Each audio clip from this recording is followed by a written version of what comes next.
अस्सलामुअलैकुम नाज़रीन, आप देख रहे हैं पीसी वर्ल्ड न्यूज़। मैं हूँ रिदा सद्दू।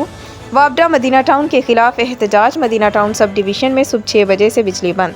सारिफीन की शिकायत के लिए दिया गया टेलीफोन का रिसीवर ही साइड पर रख कर मसरूफ़ कर दिया गया। मदीना टाउन सब डिवीज़न का अमला किसी भी सारिफ का फ़ोन सुनने से गुरेजा। अवाम के सब्र का पैमाना लबरेज। सब डिवीज़न के मुख्तलिफ इलाकों से लोगों की बड़ी तादाद शिकायत लेकर मदीना टाउन ऑफिस पहुँच गई। अवाम का जमे गफ़ीर देख कर अमले ने पुलिस बुला ली। अवाम के एहतजाज के चंद लम्हों बाद ही मदीना टाउन, वाई ब्लॉक और दीगर एरिया में बिजली बहाल कर दी गई। कोई आगे लग जाए, कोई मसला हो ये फोन नहीं चुकते, कोई रिस्पॉन्स नहीं है। एसडीओ साहब आए ने, वो मैसेजिंग के उपर लगे ने, पता नहीं अल्लाह बेहतर जानता, अपनी मशूक के मैसेज के उपर लगे ने, कितने लगे ने, आवाम की गल नहीं सुन रहे। ये सरकारी मुलाजमीन ने, इन्हों का हक बनता कि आवाम